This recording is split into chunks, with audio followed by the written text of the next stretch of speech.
A história de Ceará-Mirim, ela está ligada diretamente aos indígenas de etnia potiguaras. Esses indígenas se dividiam em vários aldeamentos, numa extensão de terra que começava lá na antiga vila de Extremóis e se estendia por toda a região do Mato Grande, que era o antigo território que pertencia a esses indígenas.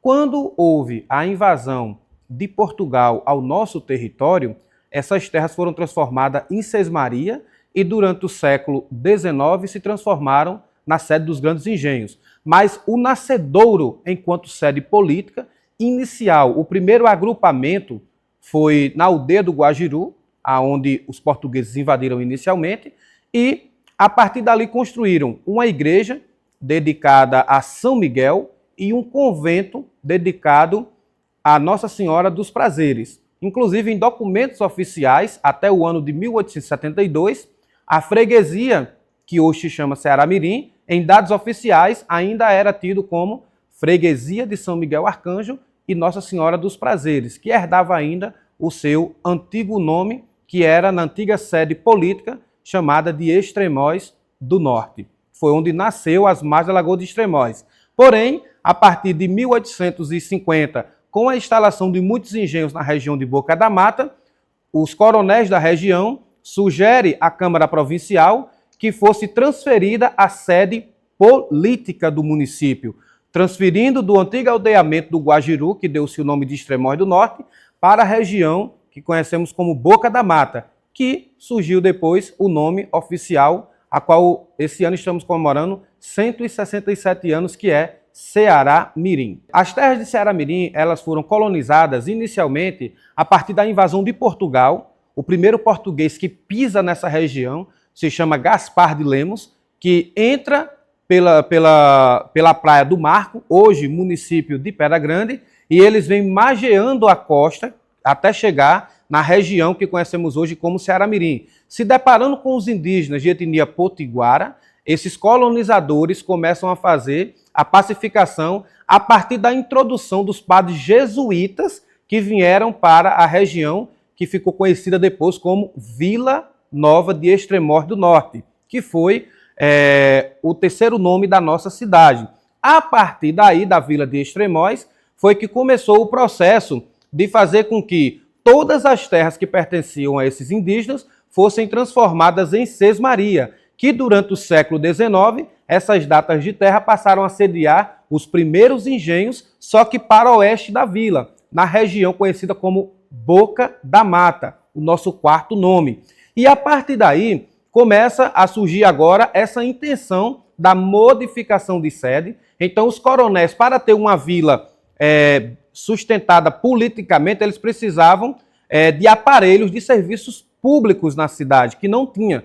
Todo o aparelhamento estava em Extremóis do Norte. No dia 30 de julho de 1858, foi sancionada a lei, não de emancipação, mas uma lei que transfere definitivamente a sede política da Vila Nova de Extremóis para a região de Boca da Mata, já com a denominação indígena, que era Ceará-Mirim. Esse nome Ceará-Mirim, ele foi dado pelos indígenas potiguaras, que o nome da cidade, traduzindo do tupi para o português, quer dizer terra do papagaio pequeno. Esse nome, ele foi registrado durante a visita de George McGreevy, que foi durante a invasão holandesa no ano de 1643, quando mageava essa região, estava fazendo um mapeamento cartográfico a pedido de Maurício de Nassau, que estava no Recife,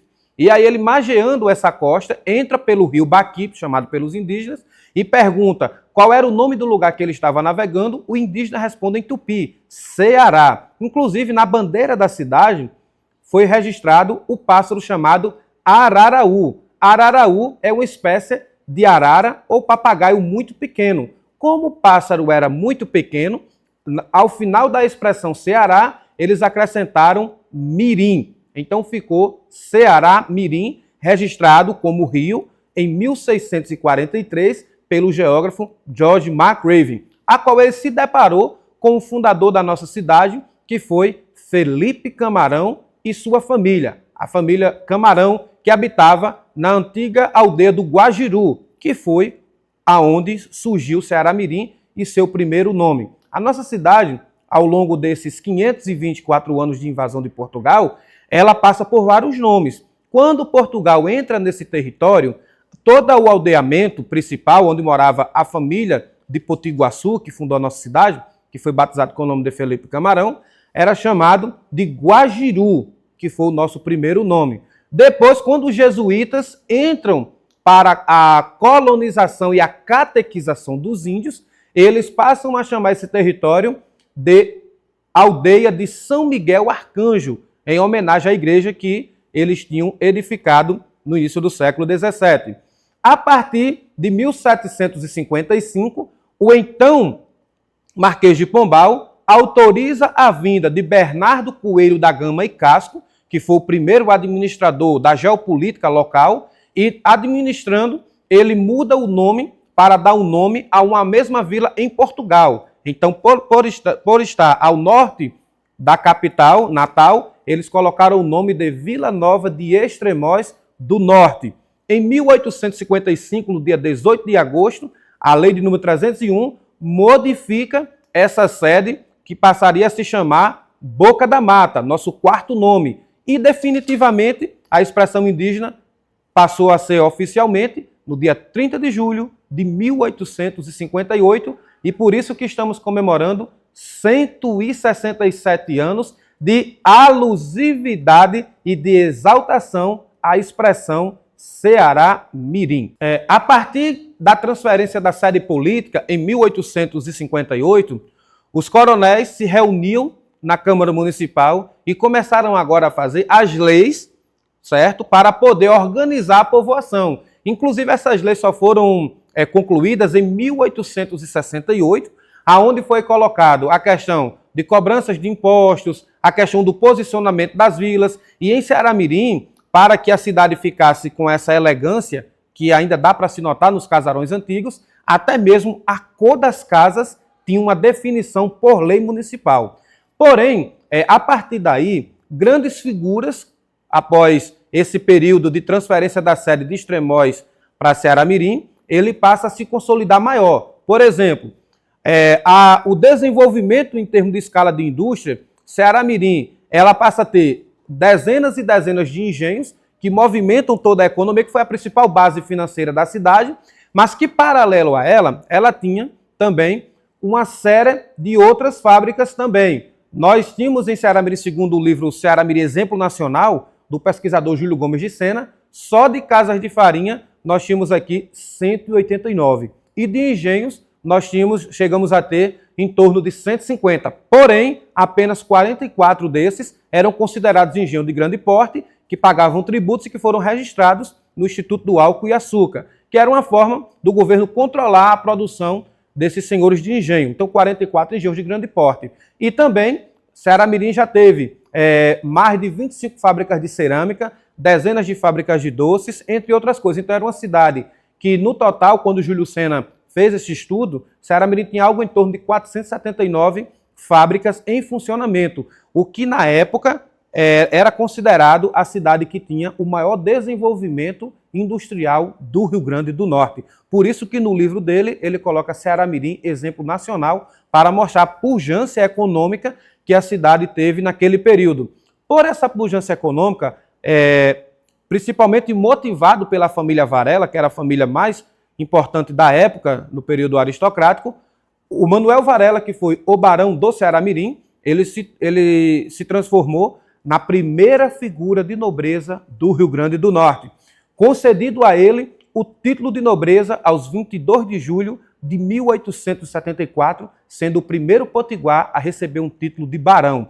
A partir daí, Ceará-Mirim se torna grandiosa e também surge uma parte evolutiva no transporte. A partir de 1887, foi solicitado ao nosso imperador, por parte da baronesa, a instalação da ferrovia. A ferrovia que foi até Nova Cruz, inicialmente o primeiro trecho, e ela agora solicita. Essa ferrovia só chega em Ceará-Mirim em 1904 e só é inaugurada por Afonso Pena em 1906, sendo a primeira obra pública de transporte do nosso estado a contar com a presença de um presidente da República. Ceará-Mirim também, ela passa a ter, paralelo, logo após o período da transferência em 1858, Ceará-Mirim começa a construção do maior templo católico da história do Rio Grande do Norte. Hoje, Santuário Arquidiocesano de Nossa Senhora da Conceição. A construção deste templo demorou longos 42 anos, 11 meses e 9 dias para sua inauguração, mostrando, através da igreja, o que era o poder econômico da civilização do açúcar que por aqui passou. Tanto é que muita gente que visita a nossa cidade fica impressionada com o tamanho da igreja e com a beleza arquitetônica. Ceará-Mirim traz da Europa muitos casarões, muitos estilos arquitetônicos como o Art Nouveau, o Art Deco, o neoclássico e o eclético. Traz para Ceará-Mirim como uma forma de mostrar o poderio econômico que a nossa cidade teve durante os séculos XIX e a primeira metade do século XX.